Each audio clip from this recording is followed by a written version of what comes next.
Hello, everyone. Hello. I see waving. That means people can hear me. Fantastic. I need to do a little adjustment here. So thank you so much for joining me tonight. This is Painting Through the Pandemic. I'm Shauna Sue. I own Crooked Door Studio in Uptown Marysville. Studio's still closed. Gonna be closed for a while yet. We are starting to do private parties, but until we can get the studio back open full blast, I will join you here on Saturday nights. So I see we have some new faces joining us tonight. So those of you that have been with me, zone out for a minute. Run to the potty, go get a beverage, grab a snack, because y'all know I'm going to talk for like 10 minutes before we ever get started. So let's see. What was I going to say? So the studio is closed. Oh, that's where I was at. We'll continue to do this on Saturday nights. This is our last painting until November, however. Next Saturday, I have a big project going on to help raise money for United Way of Union County. And I know some of you on here are participating, and I thank you for that. So next Saturday, all day, from like midnight to midnight, we'll be having an auction on Crooked Door Studios Facebook page. So be sure and check that out, because every dollar raised goes to United Way of Union County to help support their programs and their mission. And we have some really cool artwork that we're going to be auctioning off. The theme is masks. And I am super impressed with some of the masks that have been turned in. Some of them are very functional that you could wear during a pandemic. Some of them are very creative, like Halloween type masks. Some of them are purely artwork to hang on the wall. A lot of fun stuff. So that's what we'll be doing next Saturday. I'll be consumed with that all day. Somewhere between now and, I don't know, next Saturday, first week in November, I'll pick a handful of paintings. I don't know, a handful, 10, 12, something like that. Inspiration that we find on Pinterest, online, at the studio. I'll put those up and have you vote on the ones that we're going to do in November. So stay tuned, watch for that as well. All right, check out, while I'm chitty chatting away, check out the chat feature on Zoom. I have listed out all the supplies that you need for tonight.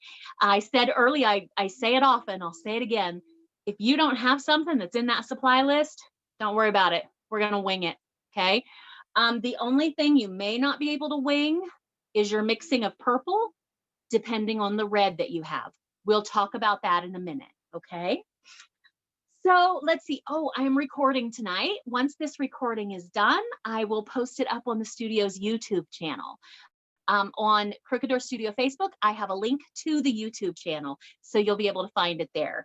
Probably won't be posted till about noon tomorrow. You know, rural internet, it's always kind of special. So it looks like I need to continue to adjust here a little bit and go down just a little bit. There we go. Things are weird tonight. Now my head's out of screen.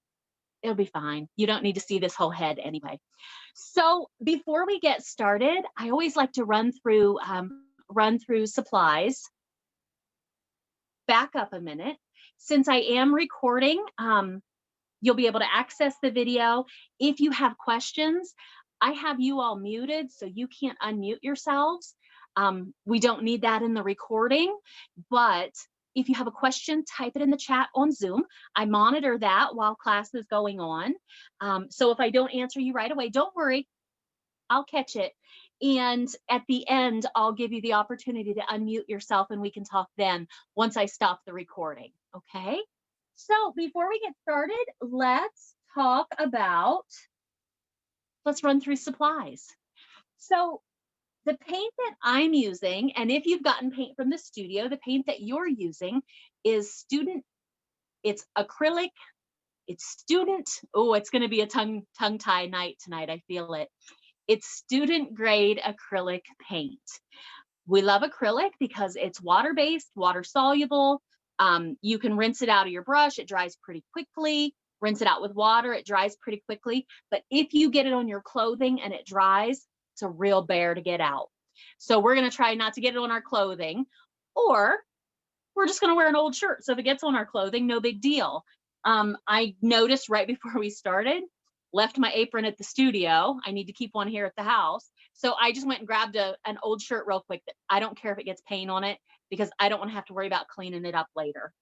If you do get paint on your clothes and you notice it right away, rinse it out with warm soapy water. If you get paint on your clothes and you notice it later when it's dry, Murphy's oil soap. Murphy's oil soap is your friend. Okay, there we go. So with that said, I know we're all painting at home. We're not painting in a safe studio environment. So take a moment, look around, make sure that there's nothing you're super duper concerned about if you get paint on it. If you're standing on a nice rug, you might put something down because it's real easy to drip, okay? It's real easy to flick off the edge of your canvas if you're not careful. So take a moment and just look around, make sure your space is secure, that you're not going to get paint on something and have a big oops later. Okay, so I have a 16 by 20 canvas. This is the canvas that you have if you got your supplies from the studio. I keep saying that, supplies from the studio. I should probably back up and explain. For those of you that are joining us for the first time, if you need supplies, reach out to me. Email me, message me on Facebook. I can get you supplies, no contact. I'll get you whatever you need. I put it in the cabinet. I give you the code to the cabinet. You go pick it up without ever seeing another human being. It's kind of cool. So I have a 16 by 20 canvas. As I paint, I'm going to try and remind you to paint the edges. And when I say paint the edges, I mean all the way up, get those sides. It always looks nice if you have a stretched canvas to wrap your painting all the way around. That way, when it's done, you don't have to frame it. You don't have to do anything with it. It's done. It's perfect. Decide now, are you going vertical? Or are you going to flip it and go horizontal? I have our inspiration picture here. Let's take a look at it. I think this painting works well vertical. Up to you, though. I like it vertical because I want tall, skinny witches, right? You could flip it the other way. You could flip it horizontal. Totally up to you. This is the point where I say, this is not my painting. It says at the bottom, not my painting, inspiration only. I made sure to put it on there. So mine won't look like this. Yours won't look like this. It'll be some version of this, right? So if you want to switch it up right away and flip and go horizontal, you do you, okay? So I'm going to set my inspiration right there. So I've got it to review. I have a water cup, something nice and heavy.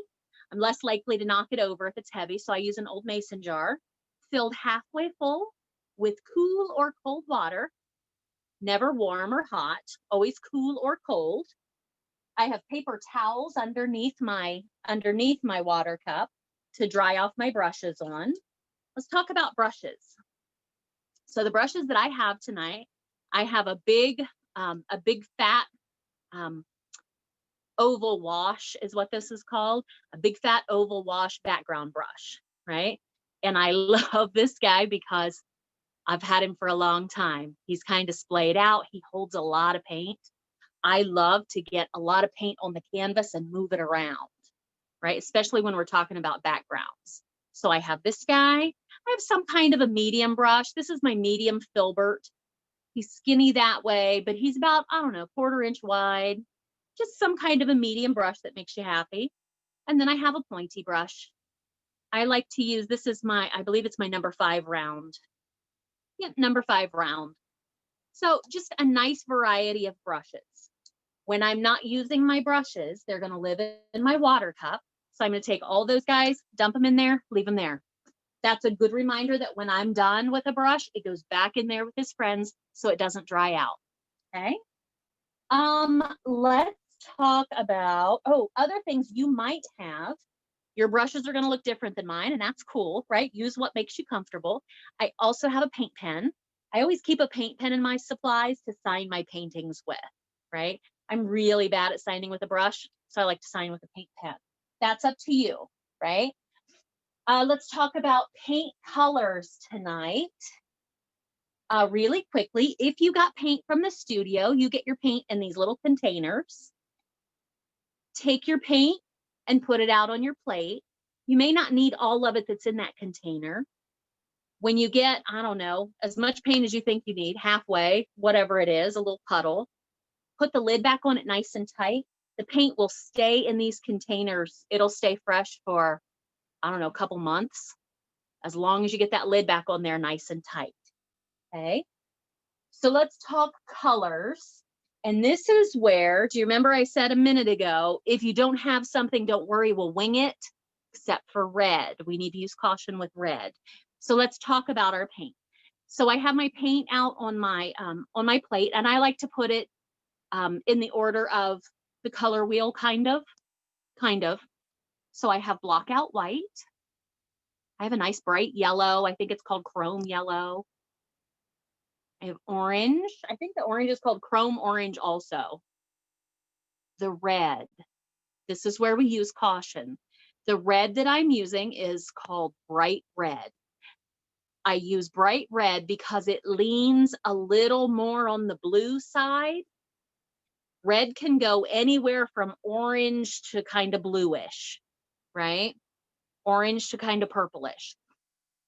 If you're using a red that has too much orange in it and you try to mix it with blue, you're going to get poop. So Blick Student Acrylic, they have two really popular red colors. One is bright red and one is fire red. Fire red is a little more orange. If you try to mix it with blue, you won't get purple. You'll get a yuck poo color.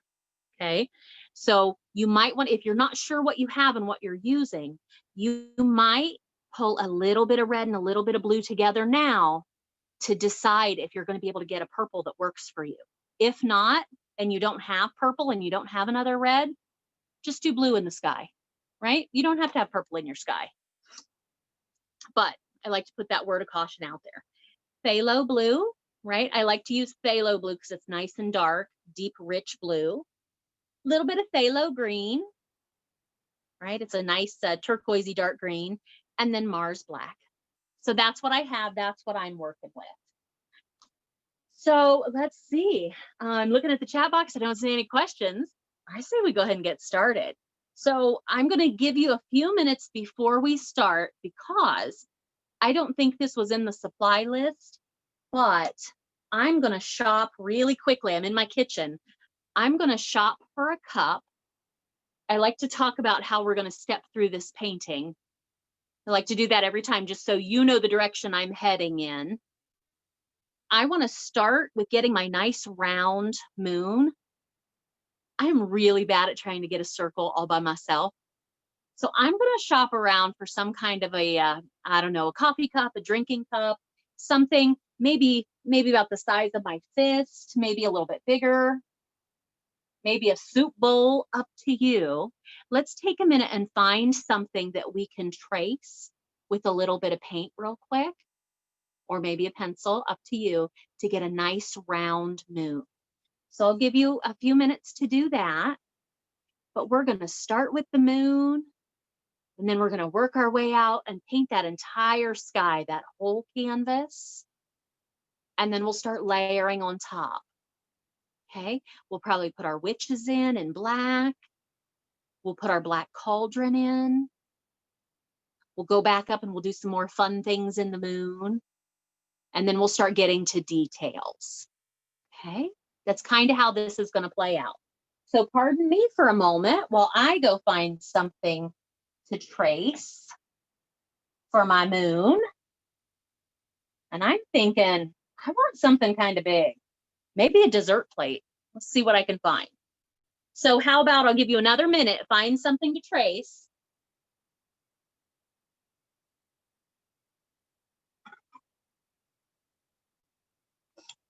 Too big? Too big.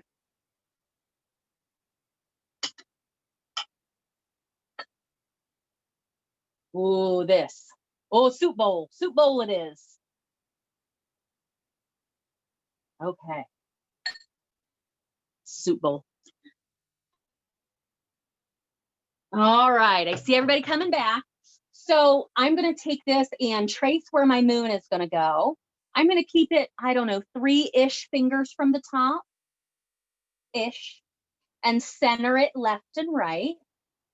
You can trace it with a pencil if you want, or you can take one of your smaller brushes with a little bit of blue paint. So I don't get in trouble with my husband, I'm gonna trace it with a pencil real quick. Because if I get blue paint on his favorite bowl, I'll be in trouble.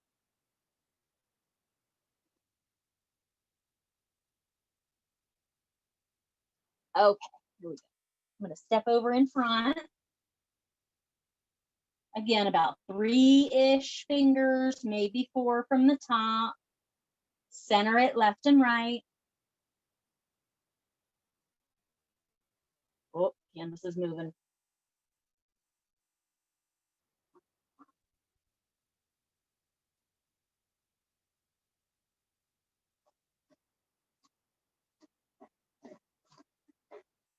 There we go. I know you probably can't see that because it's so light, but there it is. Okay, let's get started, shall we? Let's do this. Let's start with that moon, I think.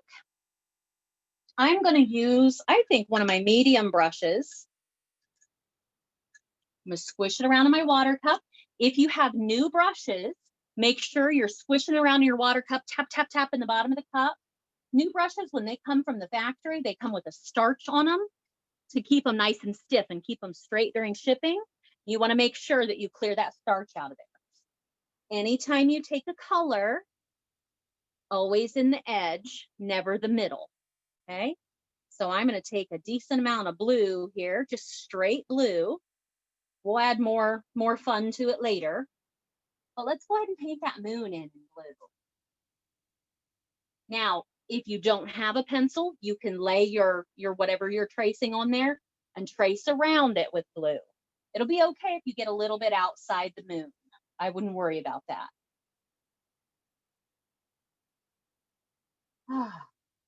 And this is my reminder to you to breathe, right? This is going to be what it's going to be. We're here just to have fun tonight, right? And if you get to the point that you're not having fun, put your stuff away. Put your brushes down, walk away from it. Art should be fun and relaxing, sometimes challenging. We're filling that moon in with blue.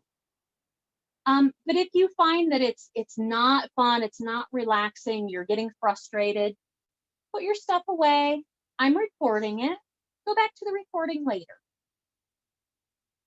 I know a lot of people have been messaging me looking for the recordings because they can fast forward through my nonsense at the beginning. I totally get that. I am quite nonsensical.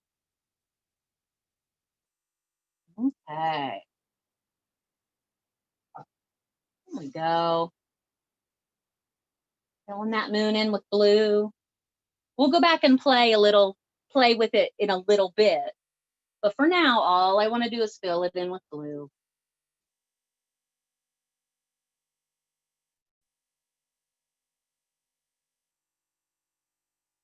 Okay.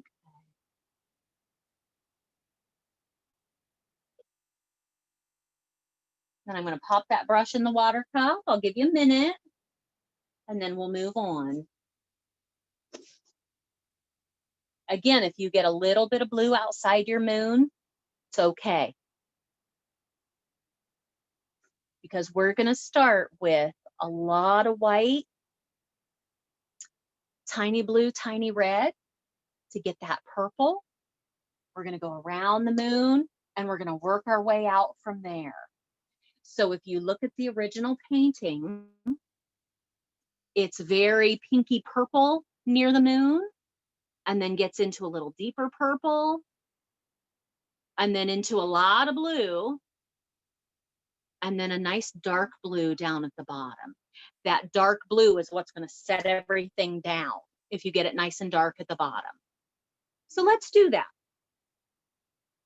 So as we put that on there, remember, if you're not sure about your red, do a little test. Mix a little red, a little blue, a little white on your plate to see if you can get purple or to see if you're getting poop. If you're getting poop, abort plan and do just blue or just red, okay?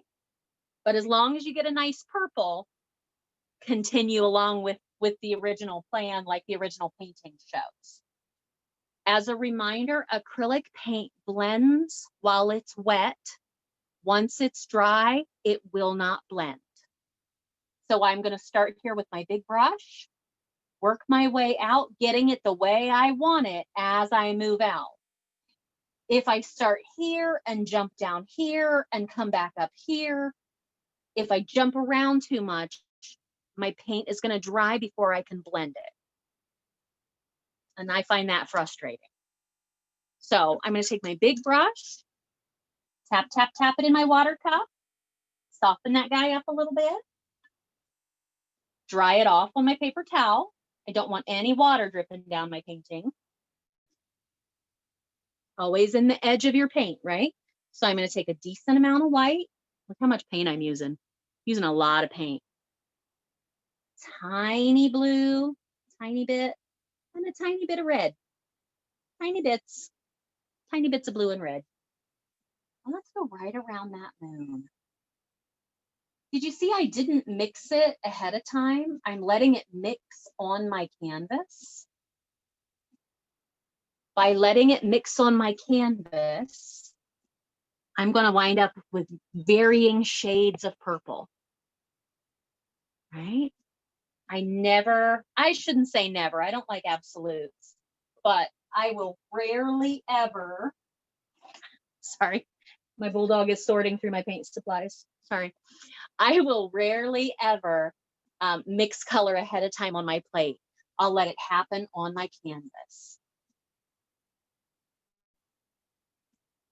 So I'm staying nice and light.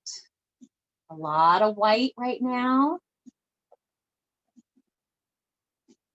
And then as I work my way out, I'm going to use less white, more blue, more red. Okay. Some white, some red, some blue.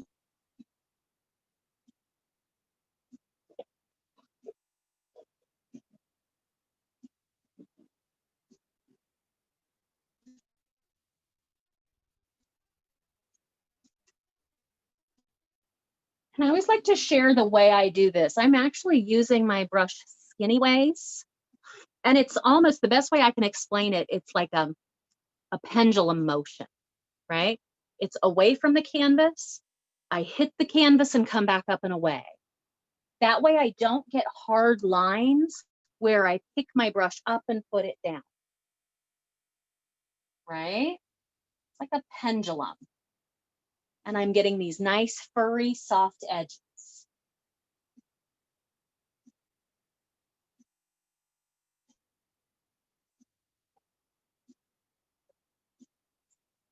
Oh, that's getting really pink. That's pretty.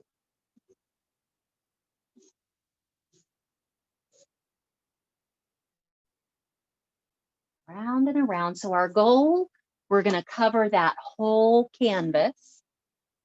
Brighter here, lighter, close to the moon. Darker as you work your way out and darker as you work your way down. Gertrude, don't ruffle my rug.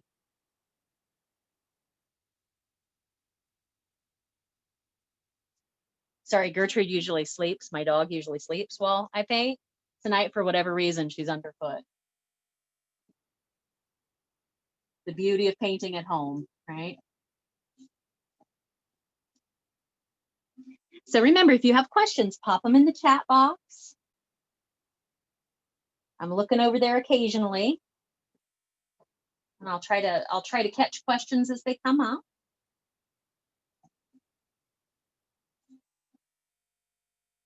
So as we paint the sky, I know a lot of people have a hard time. They wind up with stripes of color.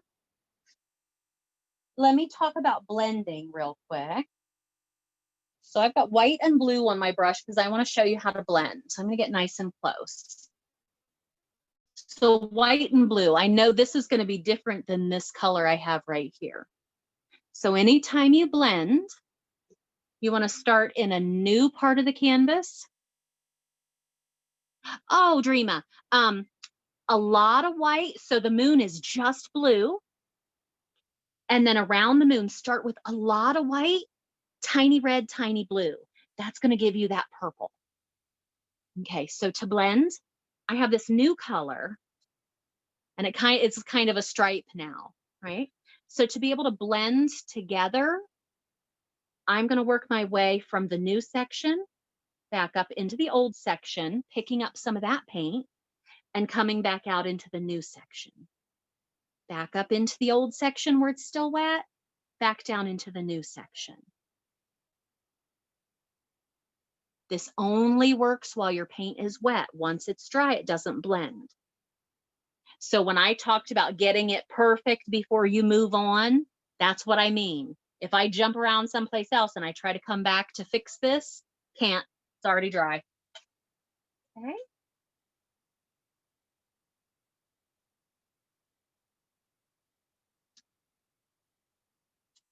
Okay.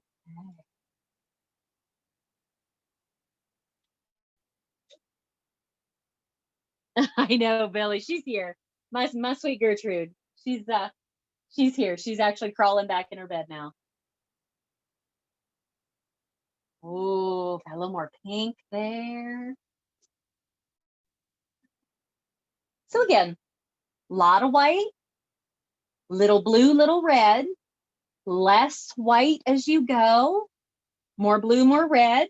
It's very blue down here, and then it's very dark blue down here. Oh, she's doing good. We're taking good care of her, Billy.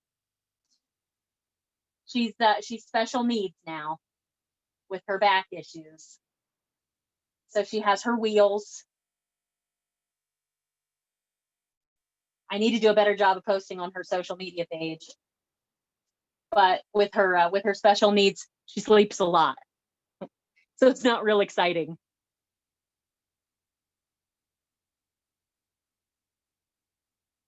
Okay, so remember I talked about painting the edges. It's easier to paint them as you go than it is to try to match them up later. Okay, so as I got up to this corner, that color I have on my brush, I'm gonna wrap it right on around.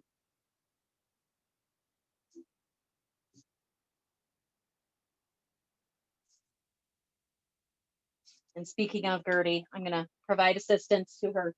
Be right back. Hi, sweetie. Ready? Pop one in. There you go.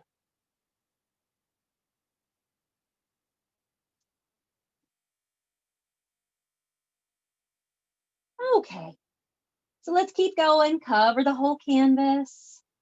I like to be respectful of everyone's time, and I know this part probably takes the longest. So how about it's 7:28? How about 7:45?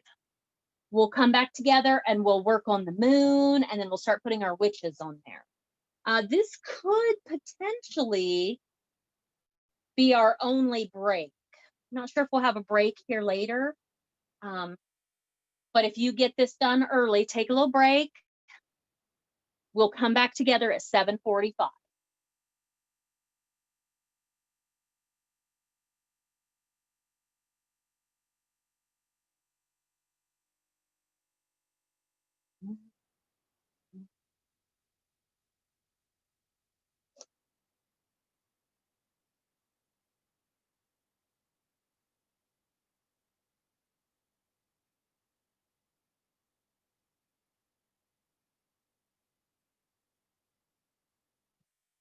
And edges, don't forget your edges.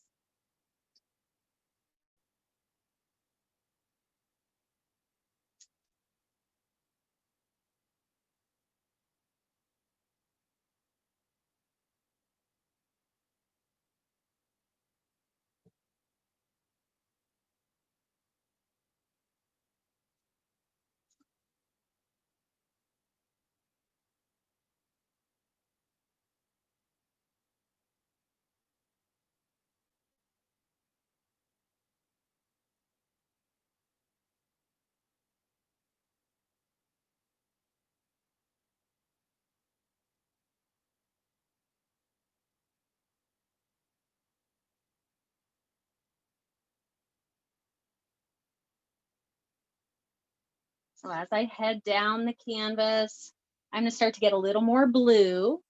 The original painting has the majority of purple right around the moon. So as I head down, I'm going to use blue, little white. And as I get really close to the bottom, not much white at all, mostly blue, right? I want that nice and dark at the bottom to set everything down.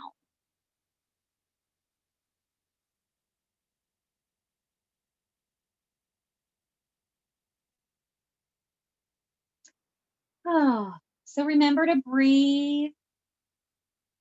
This is your time to just let go of whatever's going on. That's what painting does for me anyway. Excuse me. Oh. But truth be told, I'm already thinking about our November paintings. So if you have ideas for what you want to see in November, let me know. Send them to me. Private message me, Crooked Door Studio Facebook, because I'm always looking for ideas.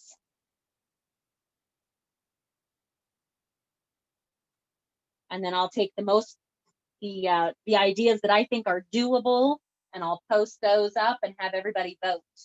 And the ones with the most votes, those are the ones we'll do in November.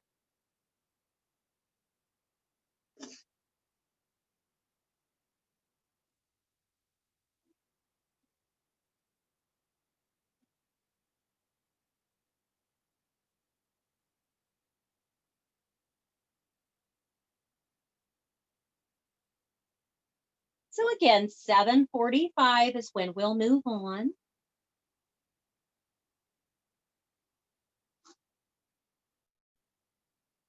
As I finish this out down here at the bottom, I'm going to try to get nice and dark. Get that dark blue.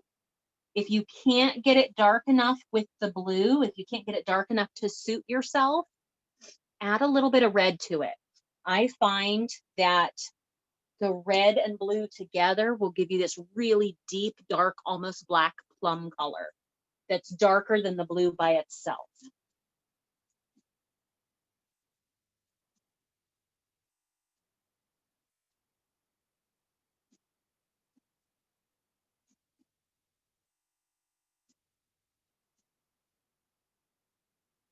I think I might do that. Add a little bit of red down there. That gives me that lovely plum color.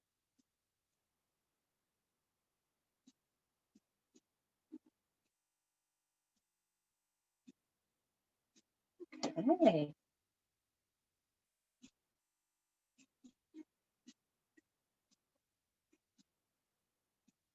So again, 7:45, we'll move on. Gives us about 12-ish minutes. Your canvas does not need to be dry before we move on, because we're going to move into the moon at 7:45. A little bit of wet blue up there is okay. It's going to help that white blend a little. So 7:45, we'll move on. You might grab a couple extra paper towels for the moon to do a little sponging. We'll see. You might use a brush, might use a little paper towel. We'll see what happens. But have those paper towels on standby just in case.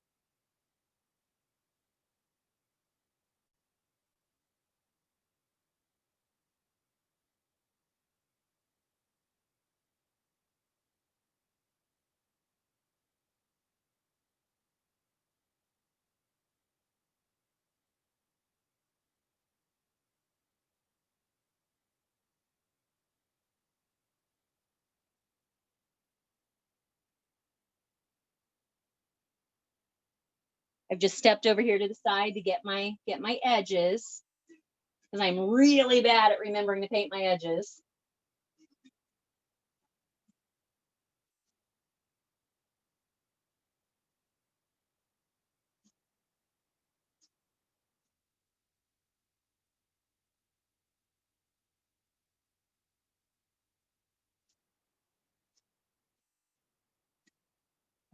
Okay.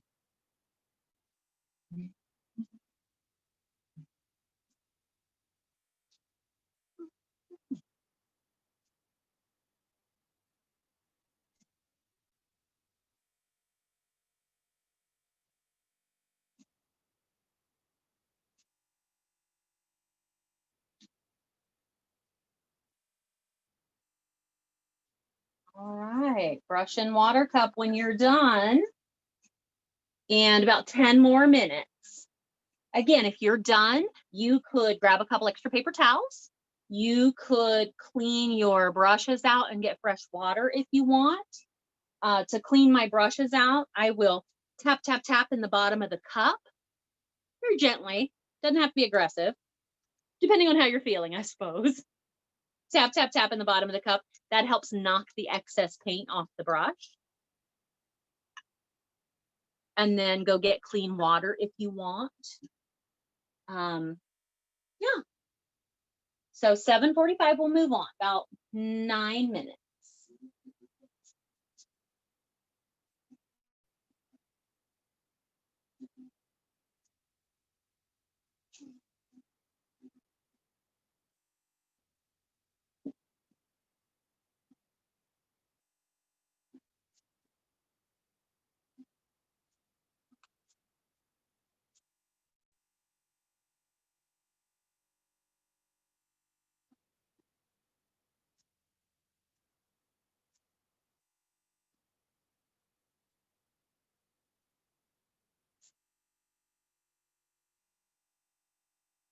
I'm already kind of mapping out how we're going to do the rest of this. I like to split my canvas in sections. So I'm looking at this right now and I'm seeing my witches' hats. They go up and they're right underneath. They almost hug the bottom of the moon. If I split this painting in half, it's somewhere between mid back and breast line on my witches. That's about halfway on my canvas. So if I go halfway, and I think this is about breast line, then I'll have their head up here, and then their hat that comes back and reaches under the moon. I think that works for me. So I'm always mapping, always thinking where we go from here. Kind of splitting it. The cauldron at the bottom is about a big fat, the top of it is about a big fat hand width. If I lay my hand down at the bottom, about where my thumb knuckle is, it's about where my cauldron's gonna go. The top of my cauldron. Halfway on my canvas is about breast line for my witches. It feels about right. Because I want to make sure, I think the thing I really like about this is we have this lovely big space here in the middle. If you look at the original painting, the smoke coming up out of the cauldron, it has a skull in it. So I want to make sure and have enough room here in the middle for that. I don't want super short little witches because I want to have plenty of room for that smoke to play out. You know, it would be kind of funny though if you did short little witches, but then they had these ridiculously long hats that still reached up around the moon. It's your painting. It's whatever you feel. But I'm going to try and do, I'm going to try and match what's on the original picture. Okay, about 5 minutes.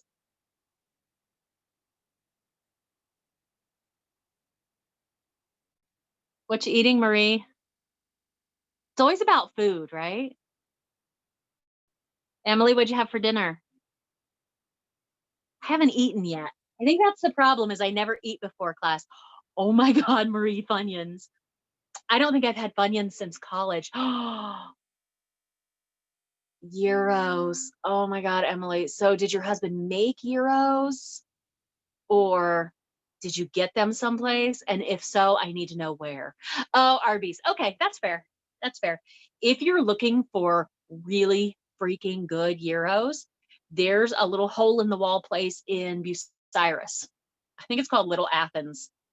Man, they're good. There's some old Greek dude named Gus that works behind the counter, and I don't know what he does to them. At the very end, when he's putting your gyro together, at the very end, he takes this sprinkle shaker of something. It's probably weed. I don't know, but it's the shaker of something green, and he sprinkles it on those gyros, and whatever's in that shaker must be evil because it tastes really good.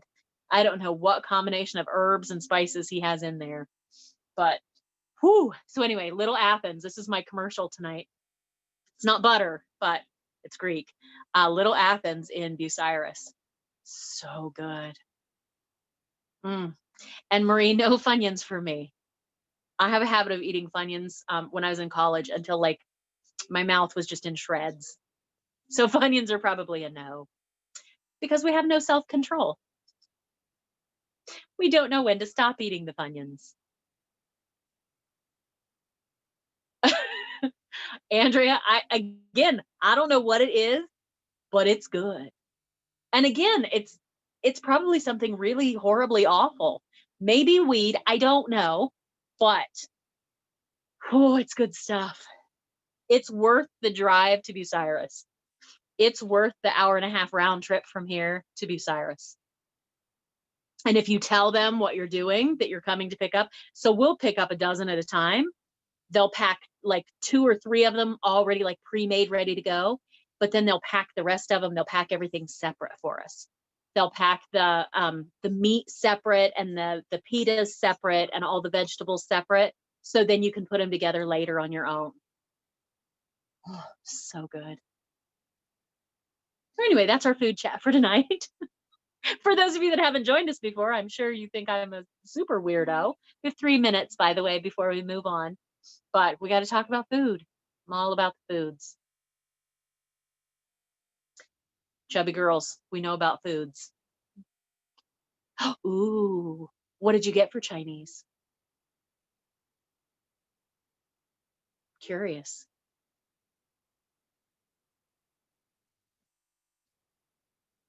So the hardest part about this pandemic, ooh, cashew chicken sounds good. The hardest part about this pandemic, and it's not the hardest by far, but the part that I find frustrating, I'm an adventurous food eater, meaning if you put something in front of me, I will eat it. I like to try all kinds of different things. Ooh, Joey Chang's in Hilliard. Good to know. Thank you, Lori. 2 minutes before we move on. I love to go to restaurants with friends and have them order for me.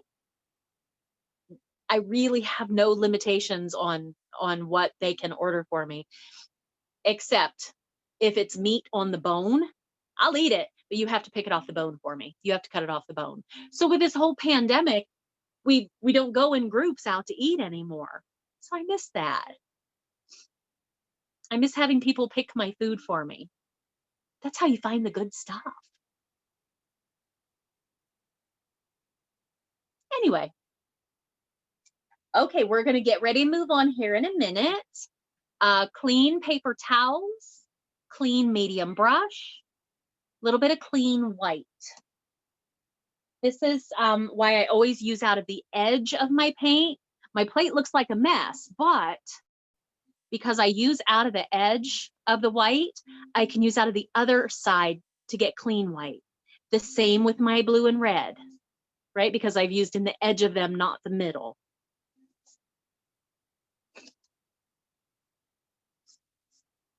Do you like how quickly I can switch between topics? Oh, time to paint. Ready? Let's do the moon. So again, if your moon is still a little wet, that's okay. Your white will just blend in with it a little bit. Let's look at the moon. The white is brighter on the top and the left. That gives it a nice bright side. And then that gives it a darker shadowy side.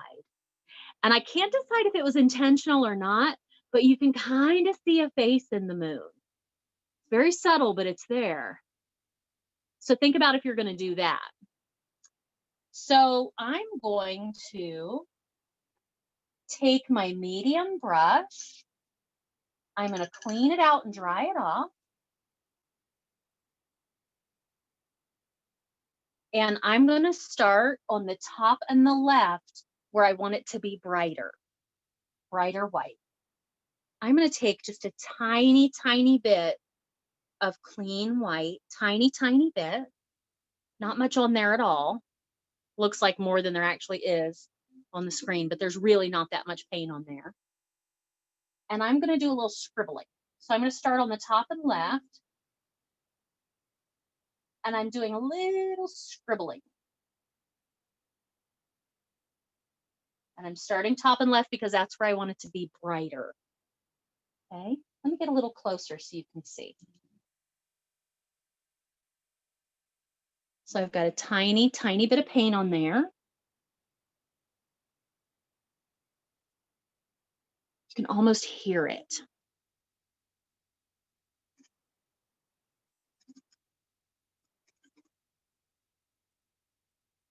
That gives you that really nice irregular texturing in the moon. So now if you don't like what's happening there, you can take a paper towel, a clean paper towel, and crumple it up and give yourself a little stamper and do a little stamping there in the moon. And give that a try. Something we've done before is Q-tips. You could take like 3 Q-tips together, hold them together real tight and do some dabbing with those. But I'm feeling pretty good about how my brush is working here. So I'm going to stay on that. I'm liking the scribbles tonight. Again, brighter top left. I'm going to leave that right and that bottom pretty much alone so it stays dark blue.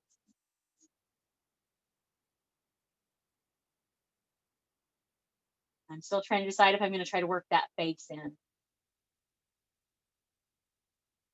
I do it and make it subtle? I think is the question.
So again, I'm just I'm scribbling with a very little bit of paint. Ooh, it's not really a face, but it's kind of creepy. Kind of dig it. So very, very little bit of paint. I'm just scribbling with that white to get that texture.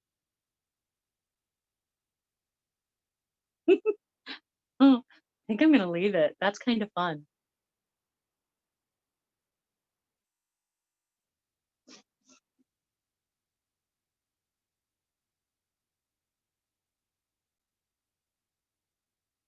So every time I get a little bit of clean white, I tend to start in the upper leftmost region where I'm working. So it'll be brighter there, brighter white.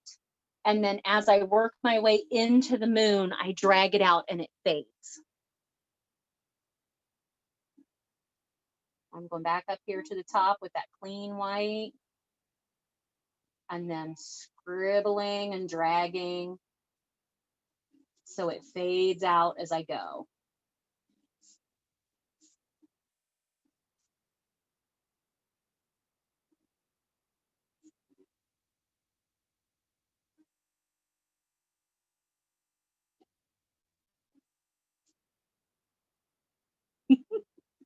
That looks fun.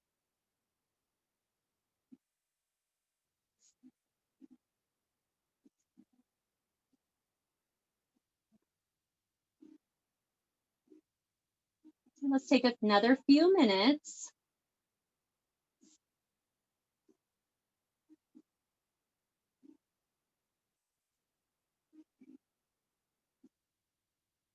The beauty of this is if you don't like what has happened, if you don't like the direction that you've gone with this, paint it back over blue, let it dry, and go in again. There is nothing else that happens up here. In the finished painting, this is pretty much the way it is. So if you don't like what has happened, paint it blue, let it dry. We'll work on the witches and the cauldron, and then you can go back to it and try again later. Okay, but I'm feeling pretty good. I keep saying that and then I keep touching it.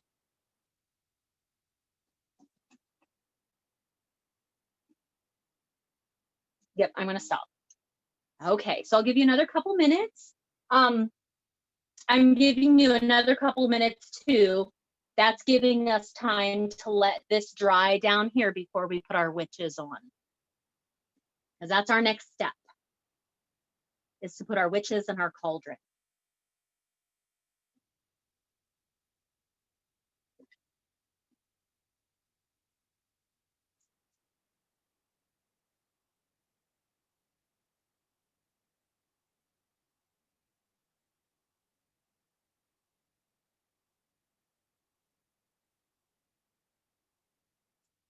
Hi, Donnie.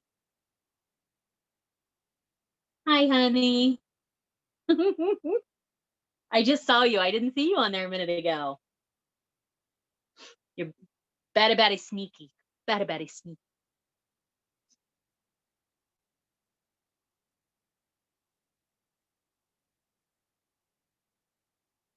So it's interesting. I like to point this out for those of you that haven't painted before, haven't painted with me before anyway. If you're not sure that you like the direction that your moon has taken, for example, not sure, is it done? Does it need something? Take a picture of it on your phone and then turn your back away from it and look at the picture.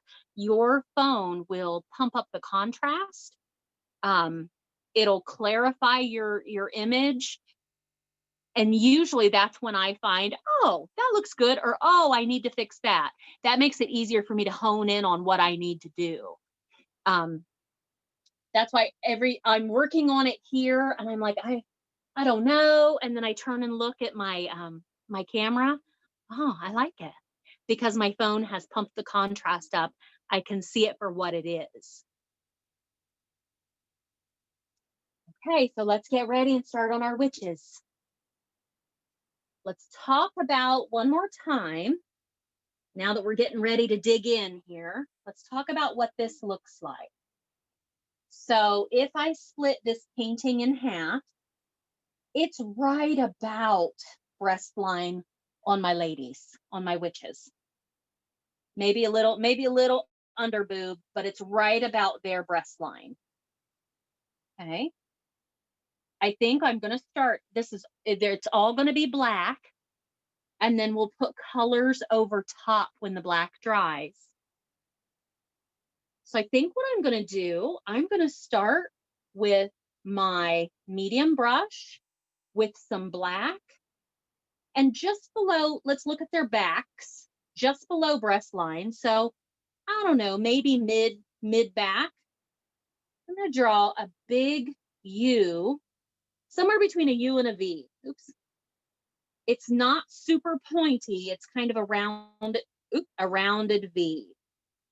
That'll be their back line. Then I can draw their fronts and work my way up from there. Get that cauldron on. So I think that's how I'm going to build it out. So I'm going to find halfway on my painting.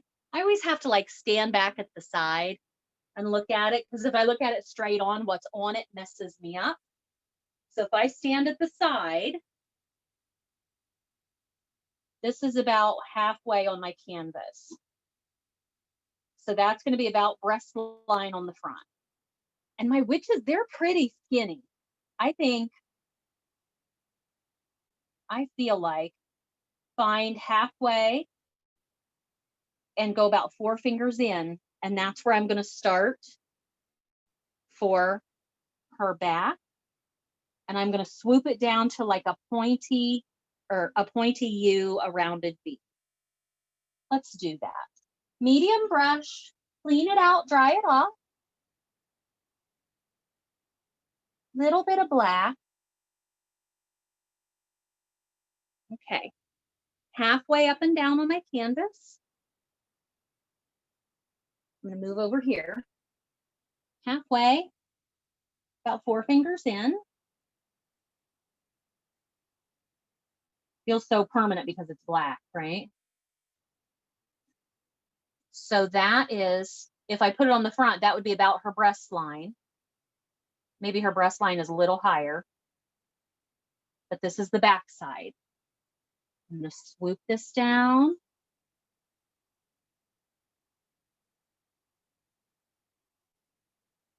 There we go. And then I'm going to match it on the other side.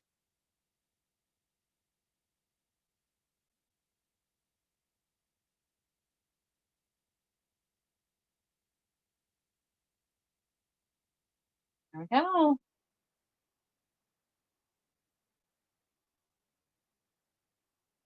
I like to say this is the Bob Ross portion of the painting, where we have this beautiful background. And then we put just like black marks across it, because he would do that at the end with a tree, right? He'd have this beautiful landscape and then lay a tree right over the whole thing.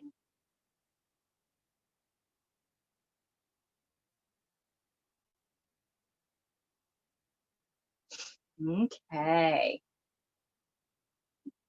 Feel pretty good about that.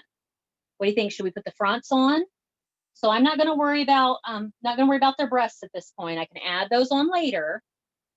So I'm going to come right up here. My witches, they're pretty skinny. They're maybe 2 fingers wide. I would start them skinnier. You can always make them fatter, but once you have big fat witches on there, it's hard to go back from there. So I think about 2 fingers-ish wide.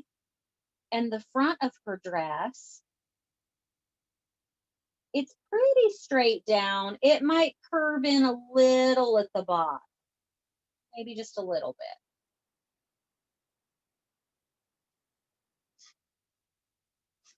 And remember, this is all going to be black, right? We'll put color on it later. Let's do the same thing over here. Maybe 2 fingers wide. Pretty straight down, might curve in a little at the bottom.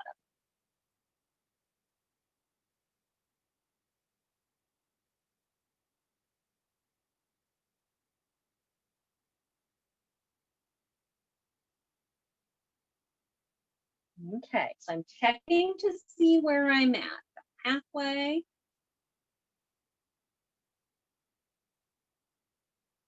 I think I'm going to go ahead and put breasts on my witches. I have lady witches, right?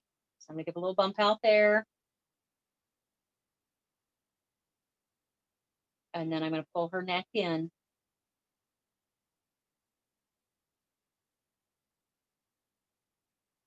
And then let's put her head on there. Her chin juts out just a little bit. Her head is just kind of ovally.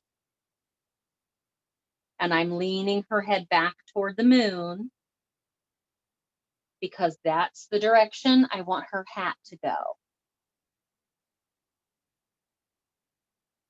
You see, I goofed right there. Again, I'm not worried about it. This is all going to be black.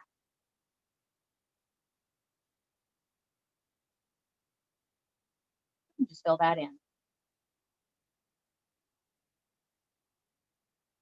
And this inside line, I could just pull it straight up, because it's going to be hair back there, right? So I'm not worried about shoulders or any of that. That's all going to be covered with hair, with hat and hair.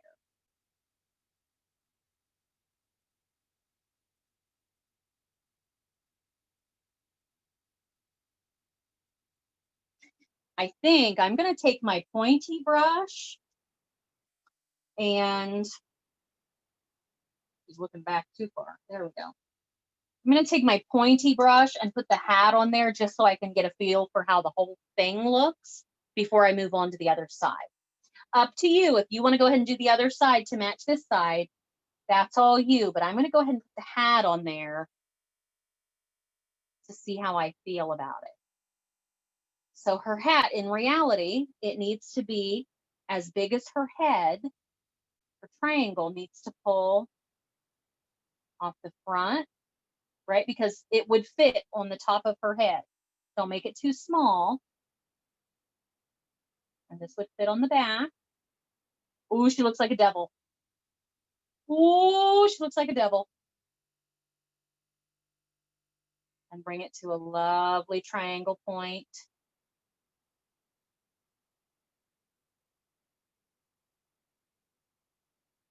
And then about a third of the way down her head, put the brim on.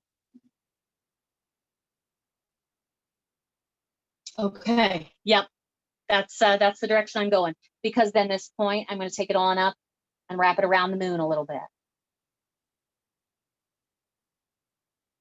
I had to get that hat on there just to see if I was feeling that I was going the right direction, and I am. If you have an oops and you catch it right away, take a paper towel with a little bit of water, just a little bit of water, and wipe it off. Acrylic paint, when it dries, it turns to plastic, but when it's wet, you should be able to wipe it off. You just have to move fast. Okay. All right, I'm gonna do the same thing on the other side. So I'm gonna start with, need to give her, put her breasts on there. There we go. And then I'm gonna bring from the top of her breast line, bring it in for her neck.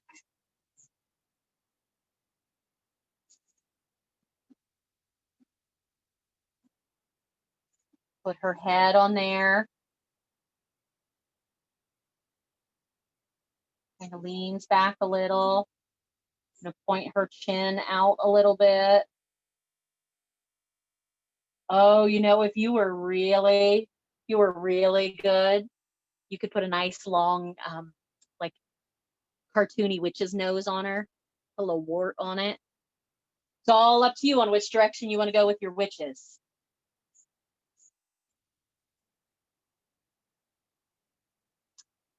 Her hat on there, off the front of her head, off the back of her head.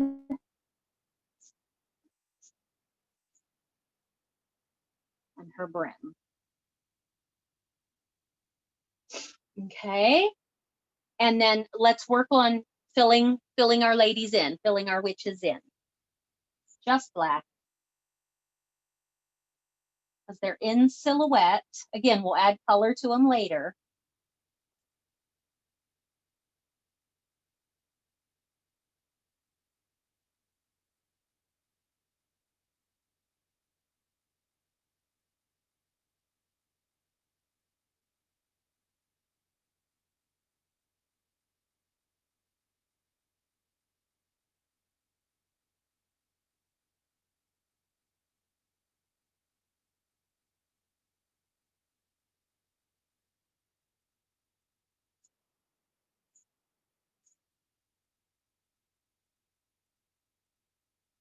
Oh, as we're all painting here, and we're all pretty focused right now, my reminder for you to breathe. Don't hold your breath, right? Let it out. This looks a little weird right now because she doesn't have hair. I think we give her hair and it will make a huge difference. And this is my reminder, if you've not joined us before, there will come a point that we'll call this painting done, usually right around 9 o'clock, sometimes earlier, sometimes a little later. When we call it done, I'll give you an hour to finish up and send your painting to me. Send a picture of you with your painting, private message it to the studio on Facebook, or email it to me. Because if we were at the studio together, I would collage all, or not collage, I would get us all together at the end of the studio for a group photo. But since we're not at the studio together, this is our way to get our group photo. Okay. So I'll give you an hour from the time we're done to send your painting, a picture of you with your painting to. You don't have to be in it, but I do like to see your smiley faces. Okay. I'm gonna go ahead and fill this lady in over here. And then I'm gonna put a little more detail on their hats, and I'm gonna give them some hair, and then we'll head down to the cauldron.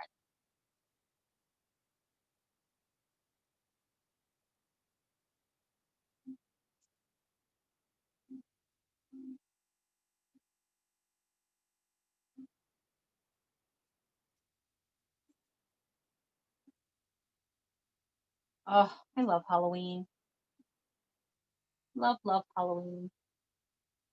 I know there are a lot of people that love Christmas. I love Halloween the way other people love Christmas.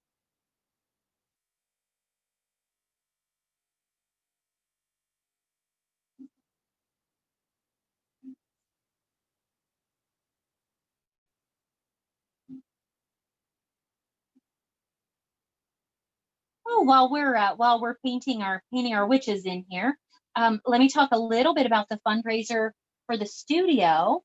I have artists from all over Central Ohio creating creating masks for me. Again, some of them are functional. One of my friends she's an amazing embroidery artist. She is embroidering like flowers and maple leaves and things on masks. So hers will be very functional. But some of them are purely fantastical. My tattoo artist and friend, Mike at Hummingbird Studio, he made a mask. It's a paper mask, and he mounted it on a wooden board. So cool, so freaking cool. Those will all be auctioned off starting next Saturday at like midnight, 12:01 a.m., and we'll auction them all day long. And then it'll happen on Facebook. There's an event. Make sure you're following the event. But I'm pretty excited about that. And again, every dollar raised goes to the United Way of Union County. So if you're looking for something to entertain yourself next Saturday on Halloween, be sure to check out the event page to see some really cool masks. Okay.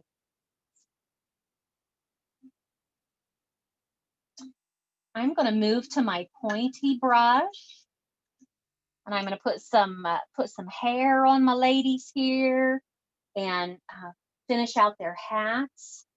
Now I'm having a hard time with my black paint not stretching far enough.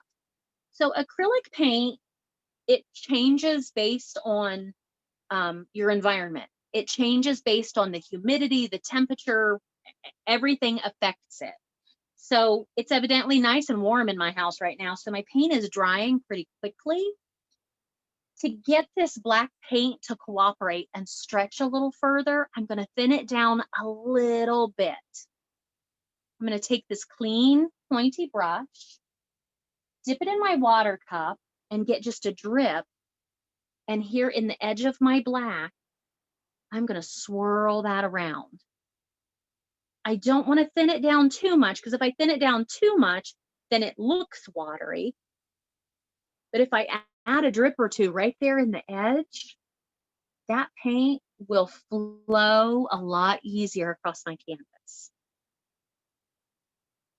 I was having a hard time with it breaking up on me. So thinning it down a little bit.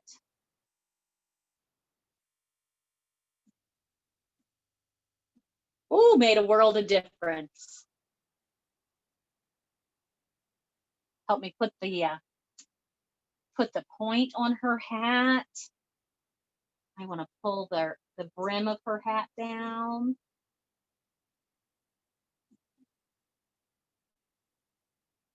It'll help me put her hair on. When I put her hair on, I'm going to start on her head. and pull down and away and let go. Down and away and let go.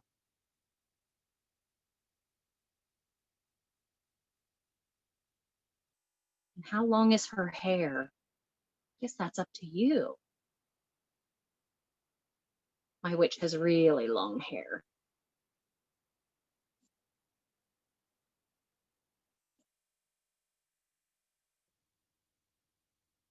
Okay.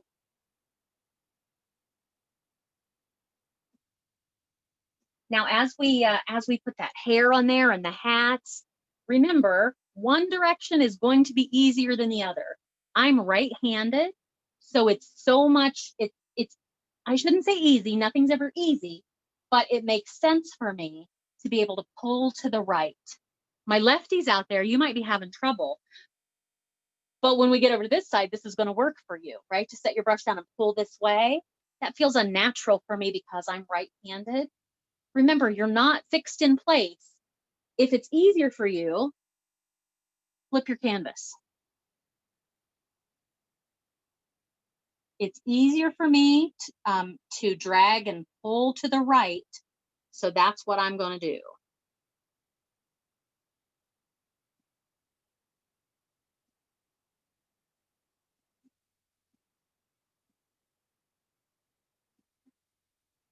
And this is nice because we've moved at a slower pace, a nice pace. The background is dry. I can rest my hand on it if I need to.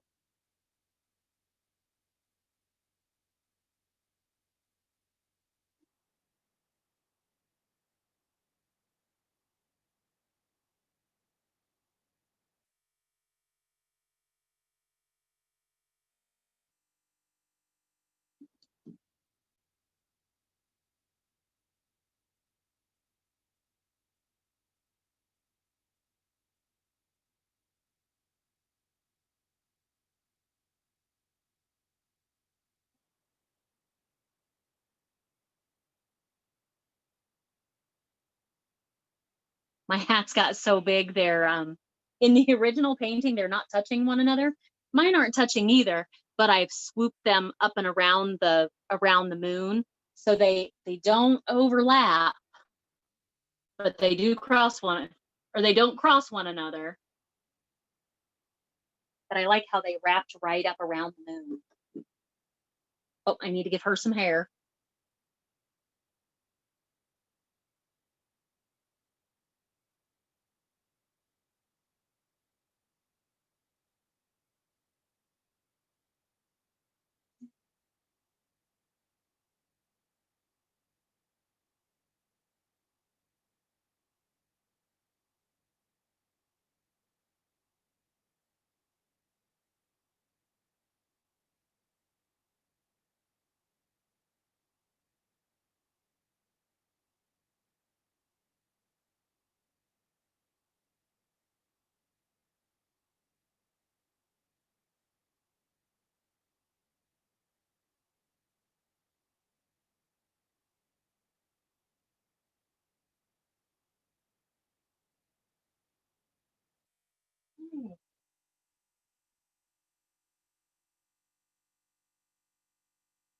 Funny, I'm much happier with my witch on the left than I am with my witch on the right, but that's okay. Oh, my witch on the right needs a chin. Maybe that's what she's missing.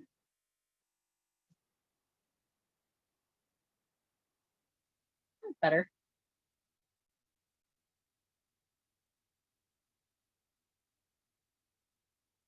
She doesn't have much of a neck. Maybe that's what it is.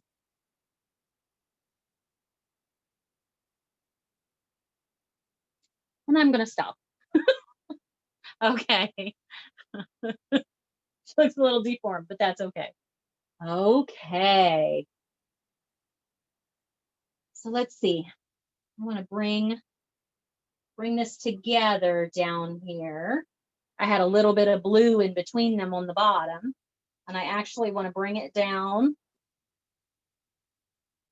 so I have not quite a finger's width of black down there, because I want their dresses to be in front of the cauldron. I want them to come together in front of the cauldron.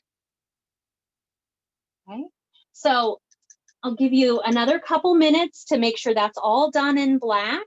We'll put the cauldron on there and we'll go from there. So give me just a minute. I need to plug in here for my battery dies.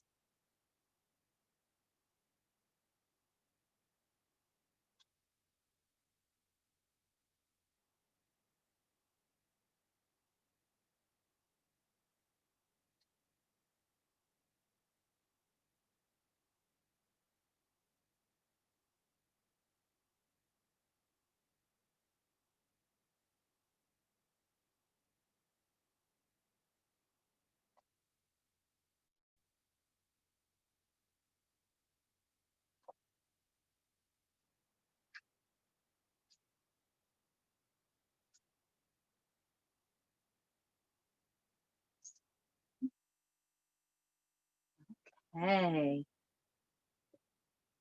looking good.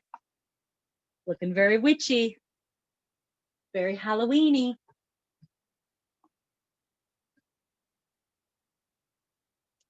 There we go.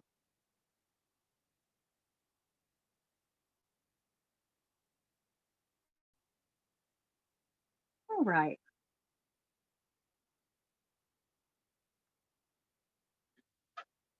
Okay, let's put the cauldron on there. I think.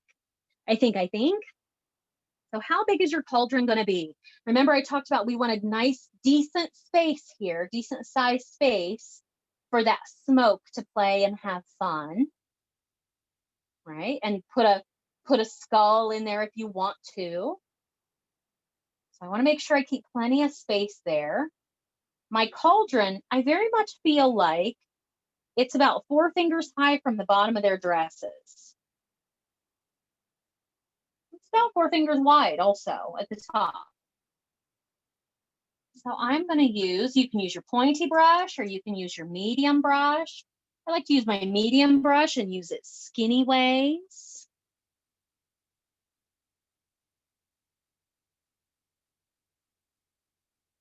And the top of my cauldron is an ellipse. Don't think of it as an oval. Here's my bowl. So people, when they put a cup or a cauldron or something with a roundish top on their painting, they have a tendency, we're going to start with that top, and they have a tendency to make it really round because that's the way we see things. But on the painting, we're seeing it from the side. So if I flip this to the side, this comes out to a point, and this comes out almost to a point. So I'm going to let's do the front. It's a very gentle smile to a point, and the back is a frown. Let me demonstrate. A little bit of black, about 4 fingers high, about 4 fingers wide. And I have to step over here or I will get it crooked. I'm going to get it crooked anyway. That's okay. So I'm using that medium brush skinny ways with black. It's a very gentle smile.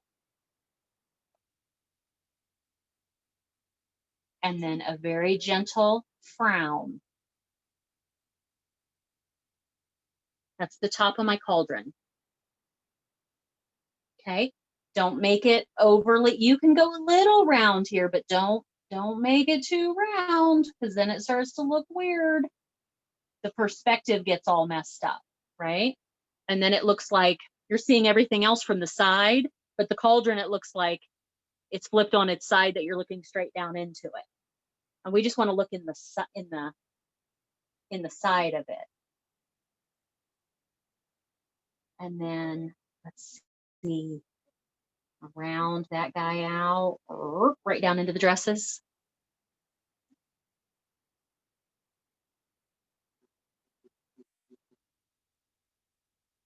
I need to step over in front here and straighten it out.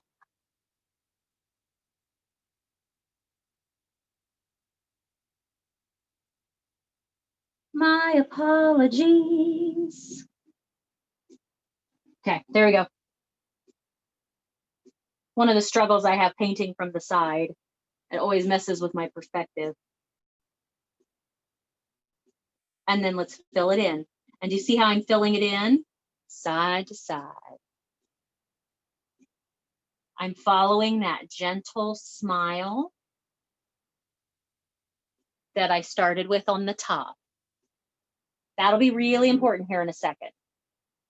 So just black, side to side, that gentle smile, that gentle swoopy smile brushstroke, all the way down to their dresses.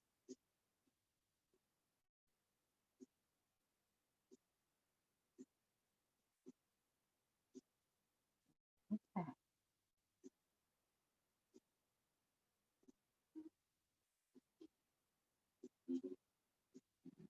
And I want to make this I want to make my cauldron a little more interesting. So I have black on my brush still. I'm going to take a little bit of white. I didn't get more black. I still have just a little on there. I'm going to get some white. And I want to do a nice bright spot here on the front. So with that brush, skinny ways, I'm going to put a little gray highlight on there. It's so subtle. I'm going to add a little more white. I'm just going to keep building little bits of white. And I love to do this while that black is wet, so I can build it up slowly.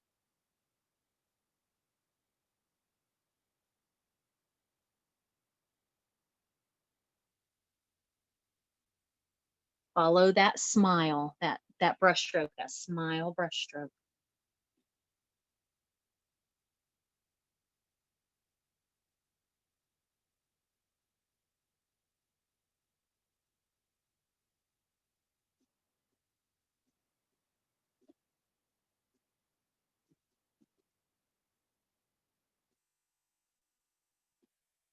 Oh, I like it. I like it. If you don't like it, black it over, go again. I like just that little bit of light there on the front of my cauldron. I might do a little bit of light around the top rim too, just to accentuate it for the moonlight. Totally optional. I like the way that looks. I love doing highlights while my my black is still wet, so it blends a little bit. Okay. Let's see, where are we? We're getting there. Yeah, this is happening. I'll give you another minute to get your highlight on your cauldron. I think we might put the potion in the cauldron next. And then we'll work on our flame. We'll get our smoke. We'll put some colors in our witches and we'll be done. Do you like how I say it? Just like that, we'll be done. As if we haven't all worked really stinking hard tonight, right? And as I look, I feel like her dress is swooping in too far. So I'm going to take a minute and play with the front of this dress a little.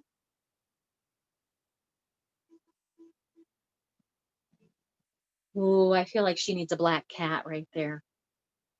Oh yeah, that's going to happen.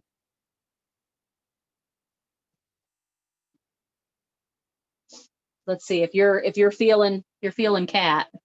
Totally optional. It's not in the original painting, but I think it would be fun. So if you're feeling black cat, oops, let me get a hold of this here. I'm going to do I want my cat to be tall and creepy and skinny. Yeah. So I'm going to do a nice big, tall, skinny, like a raindrop shape.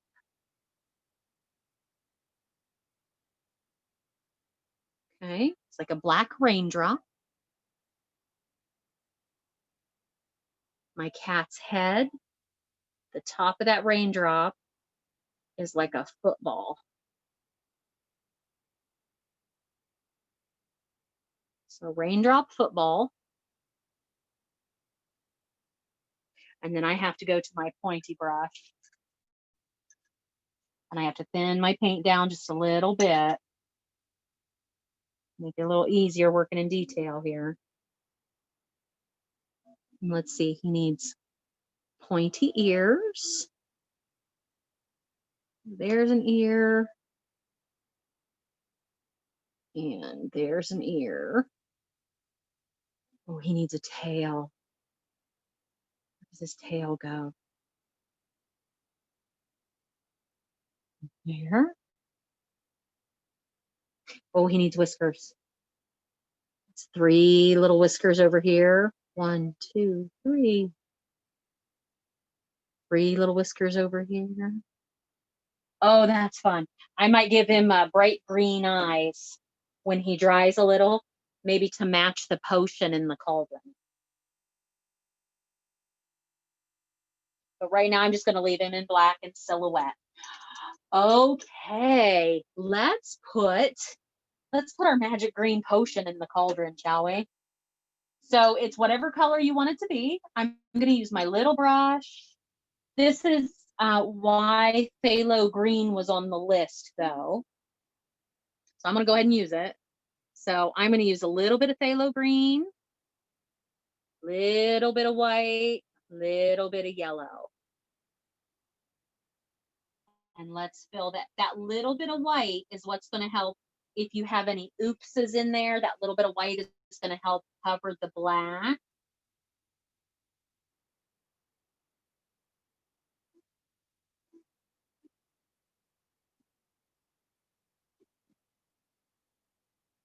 Oh, yes. Oh, I love that color.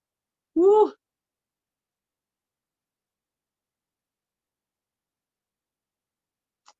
little more white, a little more yellow, maybe some little bubbles in there.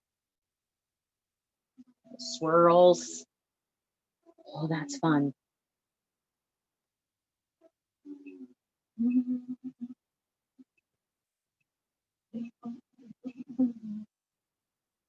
Okay.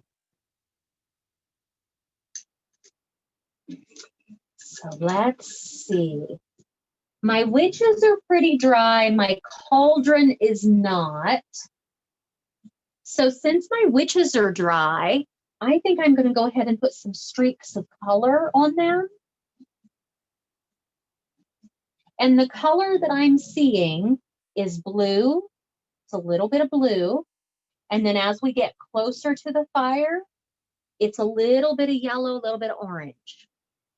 So the thing to remember, the paint that I'm using, the paint that you are probably using is student grade paint. It's very transparent. All the colors are very see-through.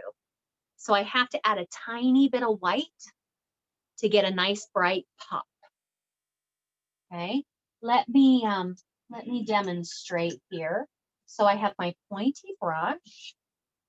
If I take just phthalo blue and I put a streak of blue on there, can't even see it, right? Because that blue is so transparent. But if I take phthalo blue and the tiny, tiny, tiny, tiniest bit of white, just like a teeny, teeny, tiny, tiny bit.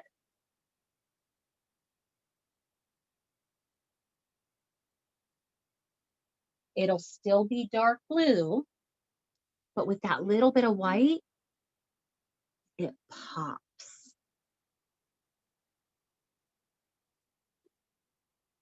Okay, so I want to put some blue on there.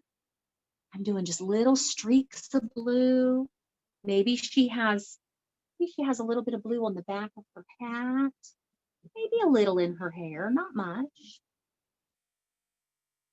And then as I work my way closer to where the flames are going to be, I'm going to start to use a little yellow and a little orange. And when you use that yellow and orange, you have to add a little bit of white too.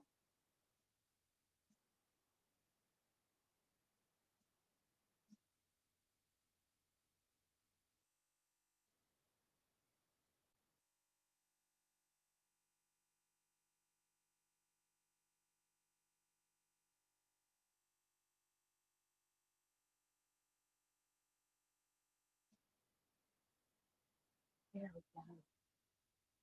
And I'm not putting not a lot of color there because I want them to stay pretty dark, pretty silhouetted. With a little bit of color makes it, fancies it up a little bit. And I'm going to take a little bit of orange, a little bit of yellow, tiny bit of clean white, just a tiny, tiny bit. And this is going to look like the firelight glowing off their backs.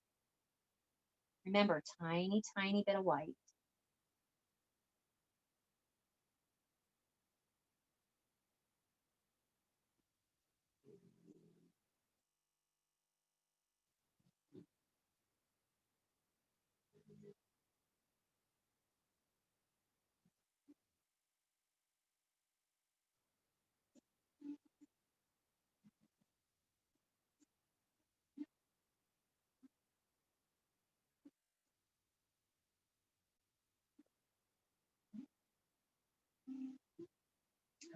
Okay. So I'm going to check in and see if my cauldron is dry here at the bottom. And it is. As long as my cauldron's dry, I can start to put some flame down there. Okay. So I'm going to start with yellow and white, yellow and clean white. And I'm not going to put it on their dresses, right? So I can see where their dress line is.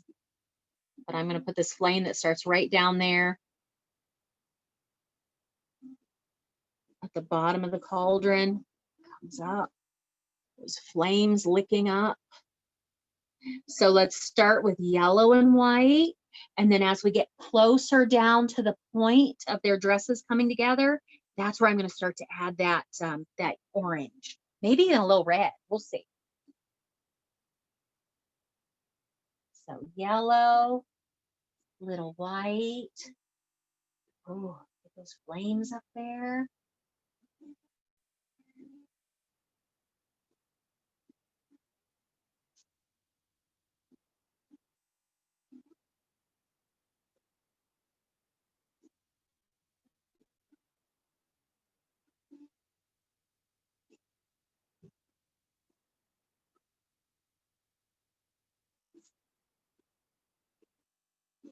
Some of the flames may not even touch the rest of the flames. You might have little flames that have jumped up here. Oh, he didn't even touch anything. Makes my fire look a little more menacing, I think. You do those flames that are hopping up out the fire.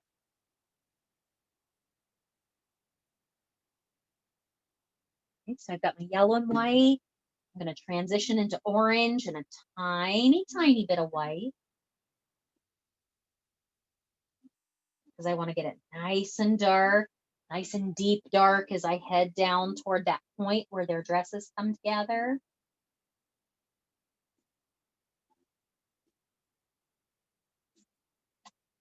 I'm going to add some red because that's what I'm feeling right down there at the point, where they come together, where that fire is built.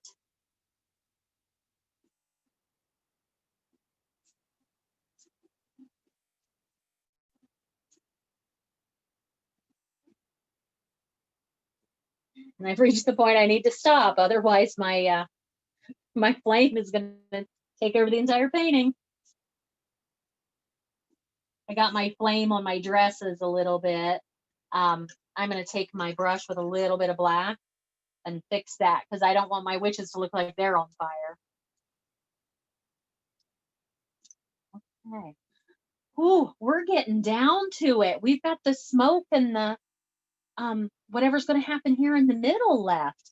I do need to put some green eyes on my cat. I think I'm going to use this same mixture I used for my potion. That'll be fun. But let me fix my witch's dress here. don't want her to look like she's on fire. There we go. A little bit of black. Fixed. Okay.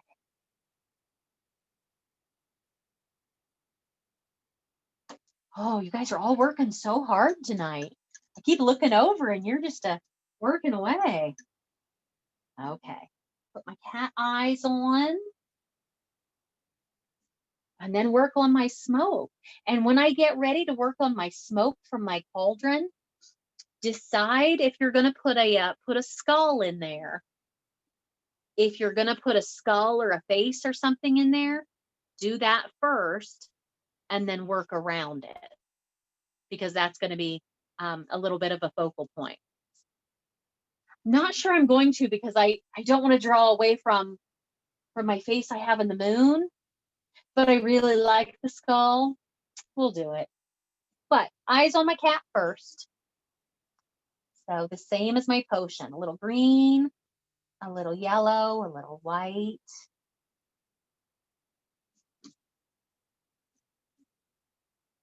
Bright little cat eyes in there.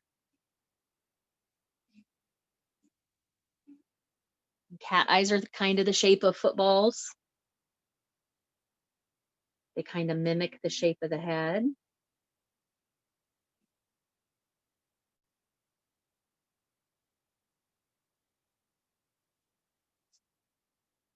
Ooh, I could just leave it like that. That's kind of creepy. Maybe he has black pupils. I'm not sure.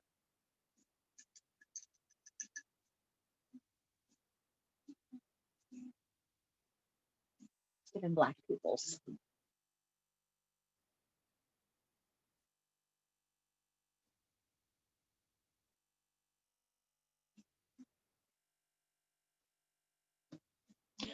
Yes. Yes. Creepy cat. Spooky cat. Okay. So I think it's time for my smoke up here. So again, let's put our, if you're going to put a skull, let's do that first.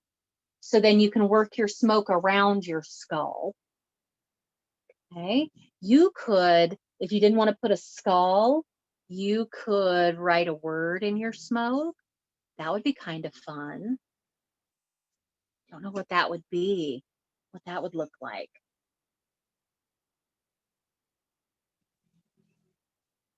But since there's a skull on the original, I'm going to go ahead and put a skull on there. So if we break this down, if we break this skull down, take the teeth away. Oh, sure. Yep. I'll slow down. We just want to talk about this for a second. If we take the teeth away, it's a peace sign. Kind of a fat, squatty peace sign, but it's a peace sign. So how about, it's 8:39. How about 8:45? Because I want to give this a little time to dry. And then I'll work on my smoke. And then I will stop the recording and give you the chance to unmute yourself and we can talk for a little bit. So I want to give this time to dry because I don't want my green, I don't want to pull it up into my smoke. I want my smoke to be white. So let's take a minute. Let's breathe for a second. Let's give everybody a chance to get caught up to the same spot.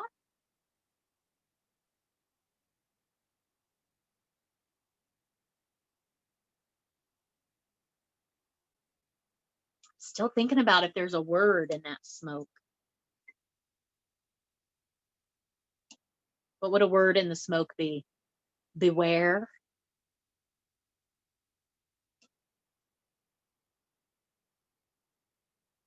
Things to ponder.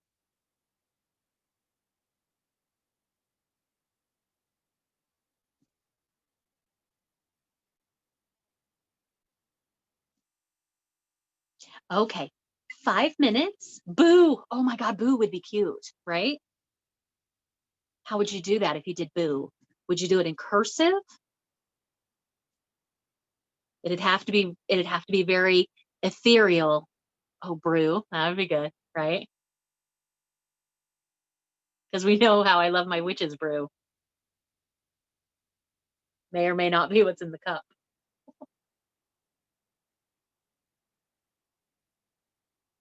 Okay, let's see. So 4 minutes. Is it in yours? Yes. Regular or apple or pumpkin? The regular is still my favorite. I made such a big deal out of not being able to find the pumpkin or the apple. The regular is my favorite. I made a big deal out of not being able to find the apple or the pumpkin. Apple is good. I made a big deal out of not being able to find them because I wasn't allowed to have them, right? They didn't ship to Ohio is what their website said. So then it was a mission. Let's see. I'm gonna fix my cat eyes. They got a little wonky. And then 3 more minutes. We'll put some smoke on. And then you still have all the time in the world to paint. But when we call this done, we'll probably call it done at 9. We'll be done before then, but we'll call it done at 9 o'clock. You'll have until 10 o'clock to send me your picture. Whatever, everything I have by 10 p.m., I will collage those all together and put them out on in a collage video out on Crooked Door Studio Facebook and Instagram. I know I need to look in the fridge. I do love the apple too. And look in the fridge and see what I have. I think I have apple in the fridge.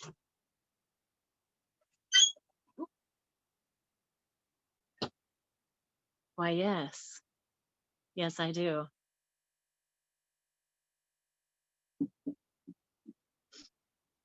Yeah, the apple's good. The pumpkin's not all that. It's very, very faint pumpkin. It's not all that. And again, the regular's still my favorite, but it was a mission because I wasn't allowed to have the others. So I had to find them. And I have the best friends on the planet that searched high and low to find it for me.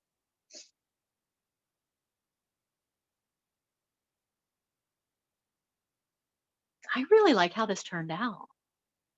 This is fun. I feel like there's a lot more detail in the cauldron on the original than there is in mine.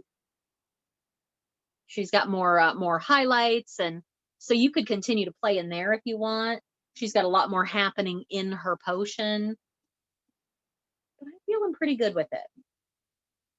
So 2 minutes and we'll move on. Again, I'm giving this time to dry a little bit so I don't drag that green up into my smoke.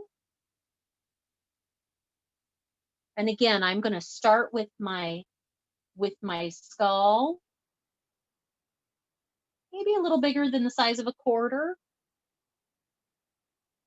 And then I'll work my smoke around my skull.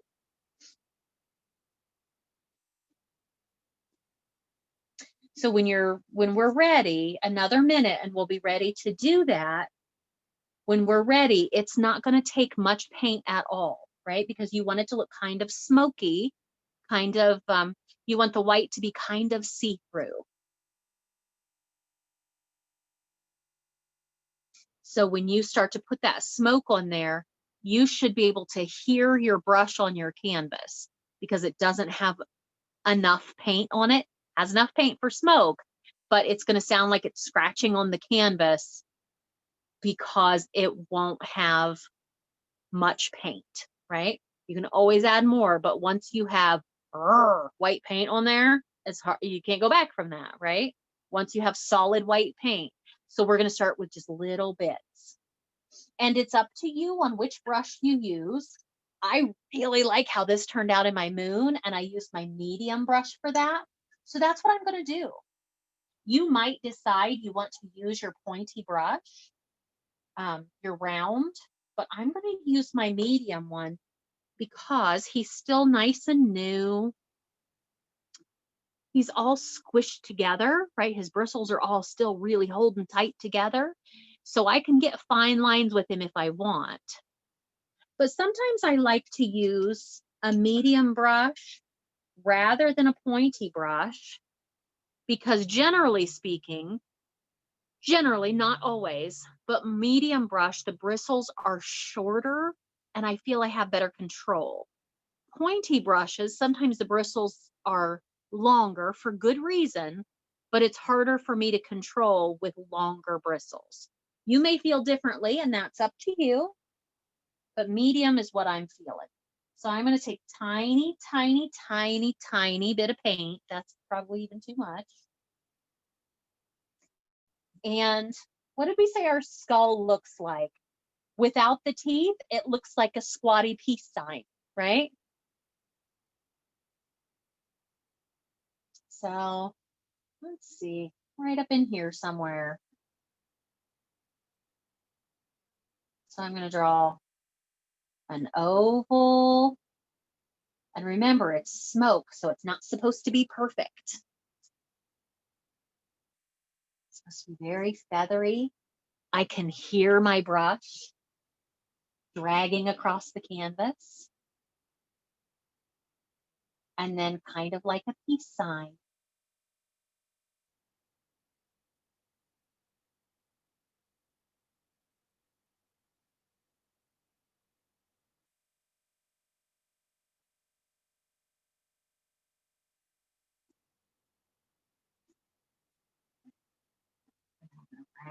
Round those out.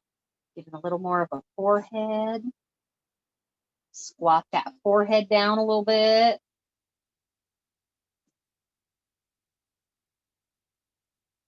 Nose a little skinnier. Oh, I'm liking it. I'm liking it. And then teeth. I'm going to use that medium brush skinny ways. And I'm going to go straight up and down. Flirp. Teeth. That's silly. That's silly.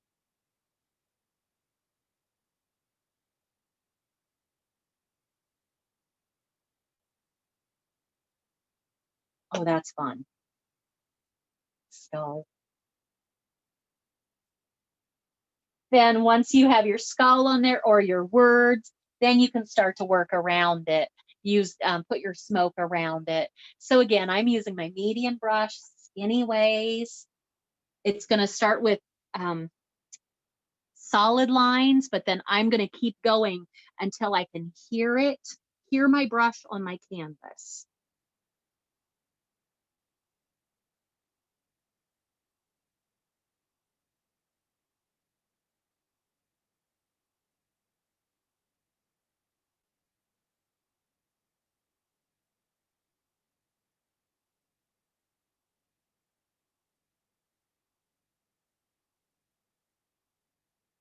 Oh, all kinds of fun smoke lines.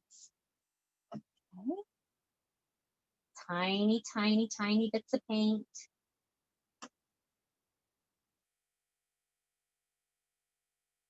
And then drag it out. So you'll have heavy spots and lighter spots. A couple of those I'm going to take right down into my cauldron.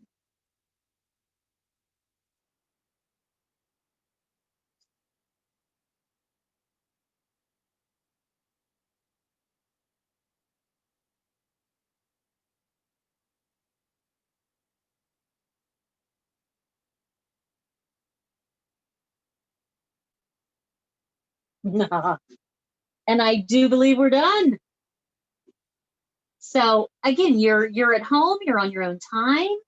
Keep working, keep playing.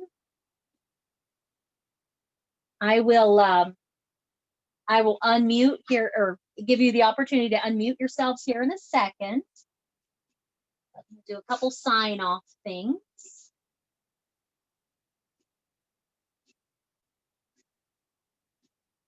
Oh, that's fun. Okay. So as we wrap up our painting, again, you have plenty of time. Keep playing. You don't have to send me your picture until 10 o'clock. So you have a good, better than an hour to play and send me your picture. I love to see selfies. I love to see you in your paintings, in your pictures of your paint with your paintings. The very last thing an artist does is signs their painting.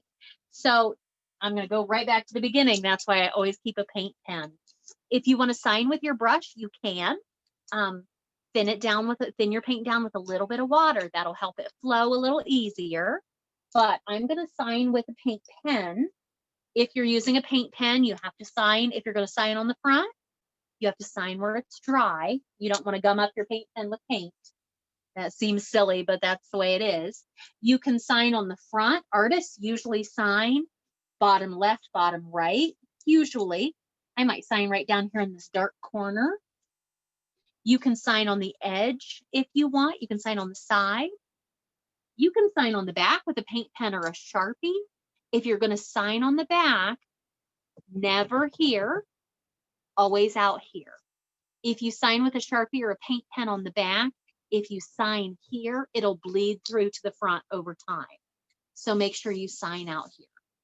So I like how that turned out. I'm going to call it, because I have this weird thing. Once I sign a painting, I'm done. I don't touch it anymore. So I'm going to go ahead and sign this. So I will stop touching it. I'm going to sign right down here in the bottom. And you get to decide what your signature is, right? Your artist signature.